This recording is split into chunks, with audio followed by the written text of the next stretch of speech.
በስመ አብ ወወልድ ወመንፈስ ቅዱስ አሐዱ አምላክ አሜን።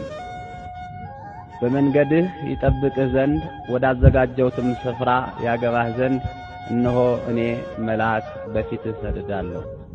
ዘጸአት 23 ቁጥር 20።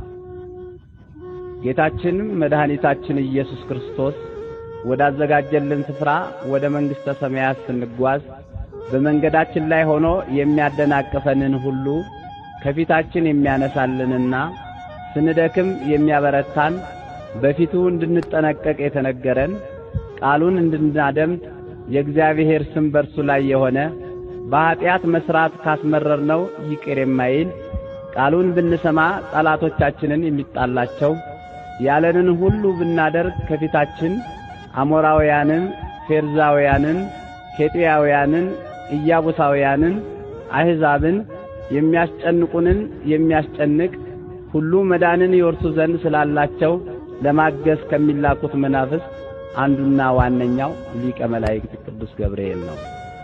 ገብርኤል ማለት ሰውና አምላክ ማለት ነው። ሊቀ መላእክት ቅዱስ ገብርኤል የእግዚአብሔርን ዙፋን መንበረ ጸባዖትን ከሚሸከሙት አራቱ ኪሩቤል አንዱ ገጸ ሰብ ሲሆን ገጸ ሰብ የሚባለው ሊቀ መላእክት ቅዱስ ገብርኤል ነው። ቅዱስ ገብርኤል በኪሩቤልና አርባብ በተባሉ መላእክት ላይ ተሹሞ የሚኖር ብርሃናዊ መልአክ እንደሆነ ታላላቅ የቤተ ክርስቲያን ሊቃውንት ይናገራሉ።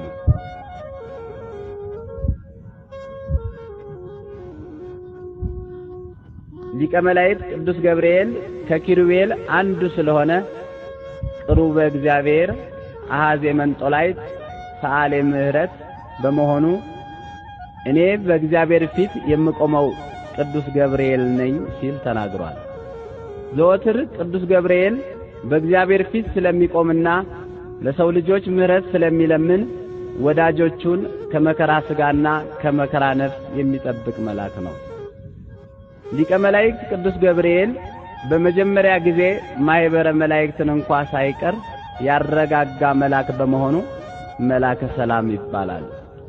ድኅነተ ዓለም የሚፈጸምበትን የእግዚአብሔር ቃል የፈጣሪያችን የኢየሱስ ክርስቶስን ሰው መሆን ለቅድስት ድንግል ማርያም ያበሰረ መልአክ በመሆኑ መልአከ ብስራት መጋቤ ሐዲስ ይባላል።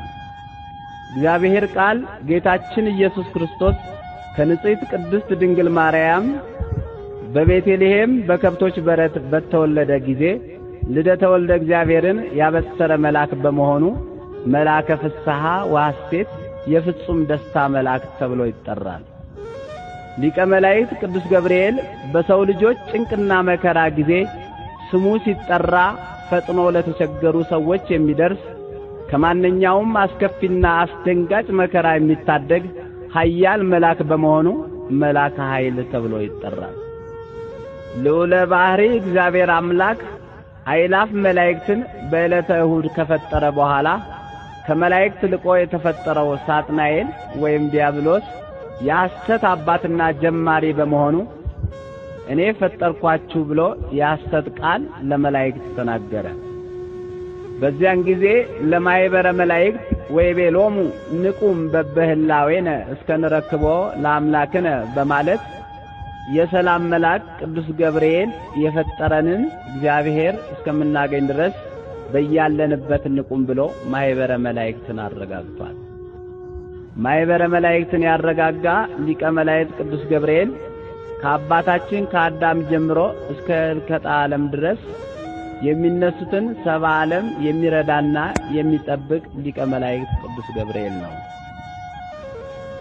ይኸውም የሰው ልጅ ጥንተ ጠላት ዲያብሎስ አዳምንና ሔዋንን ሱባኤ ከገቡበት ባሕር ውስጥ አስወጥቶ ከባድ መከራ ባደረሰባቸው ጊዜ በደብረ ቅዱስ አባታችን አዳምን እናታችን ሔዋንን የረዳ እርሱ ነው።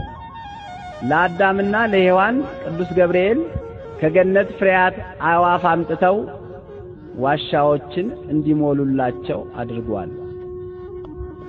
ለአብርሃም ልጅ ለእስማኤል ከእናቱ ከአጋር ጋር ዋየ ፀሐይ በበረታበት በዚያ በረሃ ውሃ አጥተው በተጨነቁ ጊዜ ሊቀ መላእክት ቅዱስ ገብርኤል በበረሃ ቀዝቃዛ ውሃ አመንጭቶላቸው ጠጥተዋል። ሊቀ መላእክት ቅዱስ ገብርኤል በብሉይ ኪዳን ዘመን የነበሩትን ቅዱሳን አበውን፣ መሳፍንትን፣ ነገሥታትን፣ ነቢያትን፣ ካህናትን ከማንኛውም አስከፊ መከራ ጠብቋቸዋል፣ ረድቷቸዋልም። ነቢየ እግዚአብሔር ዳንኤል በአምልኮተ እግዚአብሔር በጸሎትና በስግደት ላይ በነበረ ጊዜ እንዲህ ሲል ተናግሯል።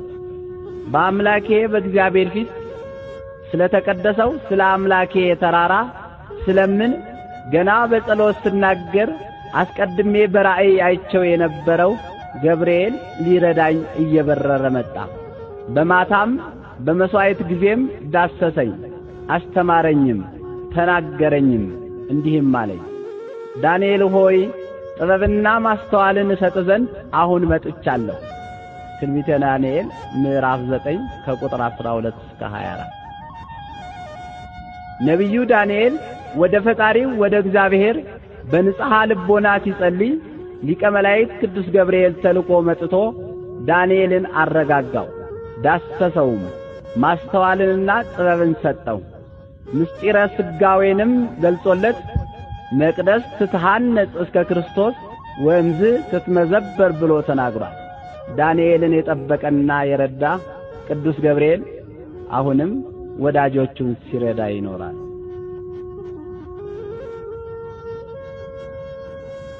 ከነቢዩ ዳንኤል ጋራ በፄዋዌ ወደ ፋርስ ባቢሎን ከኢየሩሳሌም የወረዱ አናንያ፣ አዛርያ፣ ሚሳኤል ወይም ሲድራቅ፣ ሚሳቅ፣ አብድናጎ ተብለው የሚጠሩ 3 ወጣቶች ነበሩ።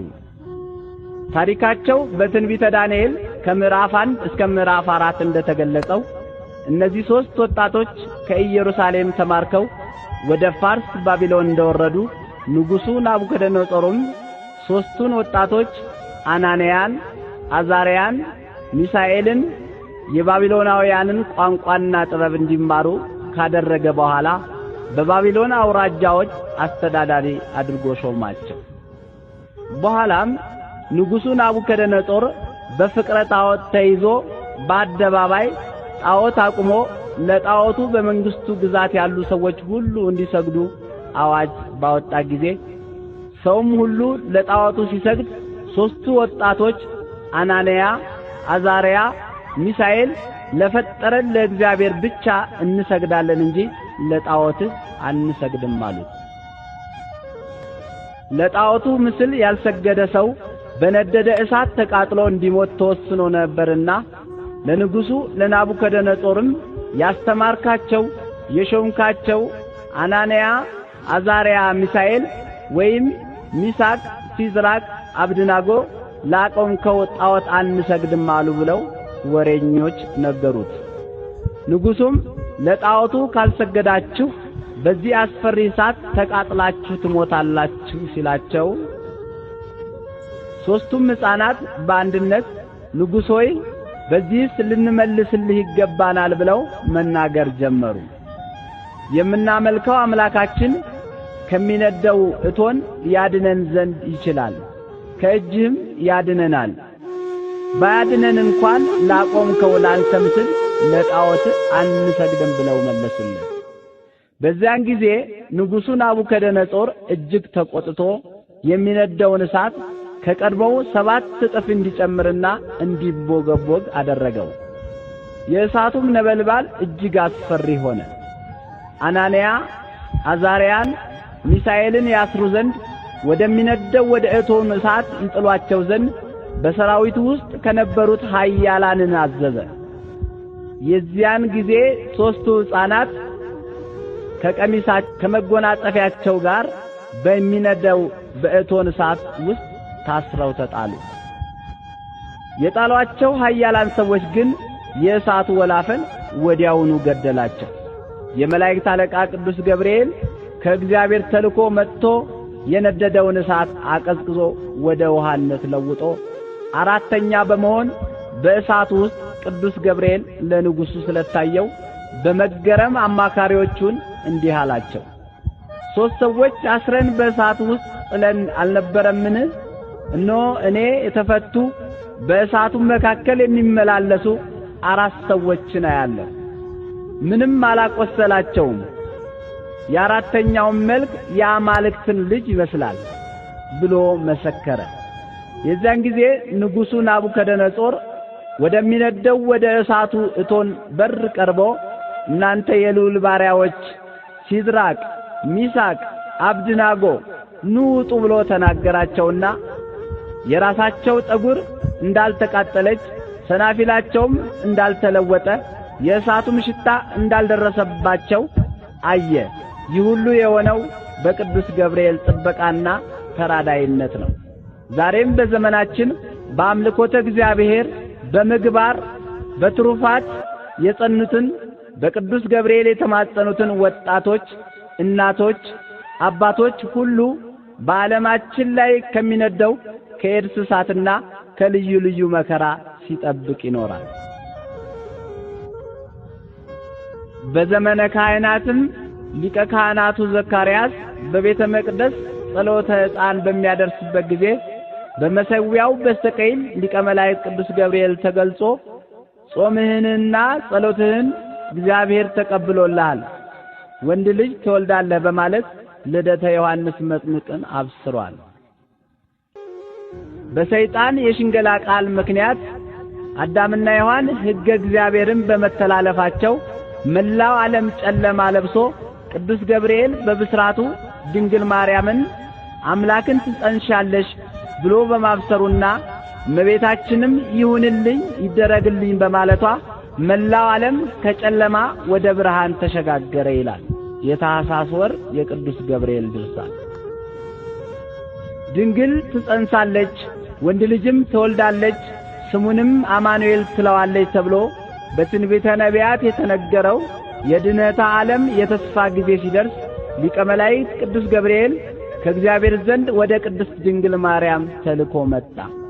እመቤታችን ቅድስት ድንግል ማርያምም በመቅደሰ ኦሪት ሐርና ወርቁን እያስማማች ስትፈትል የቃለ እግዚአብሔር የፈጣሪያችን የኢየሱስ ክርስቶስ ልደትን አብስሯል። የሉቃስ ወንጌል ምዕራፍ 1 ቁጥር 26።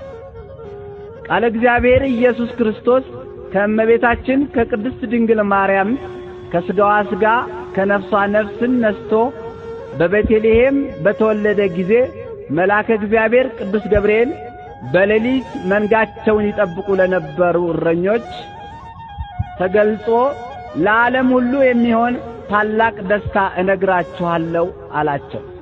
አትፍሩ፣ ዛሬ በዳዊት ከተማ መድኃኒት እርሱም ጌታ የሆነ ተወልዶላችኋል።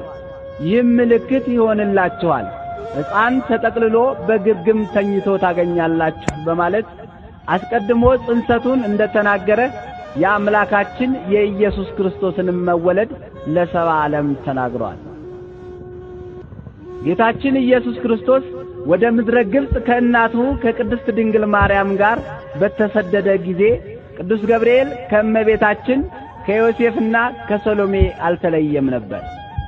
አምላካችን ኢየሱስ ክርስቶስ በዕለተ ዓርብ በቅዱስ መስቀል ላይ በተሰቀለ ጊዜ ሰይፈ መዓቱን በመምዘዝ ሊቀ መላእክት ቅዱስ ገብርኤል ቁጣውን ገልጿል።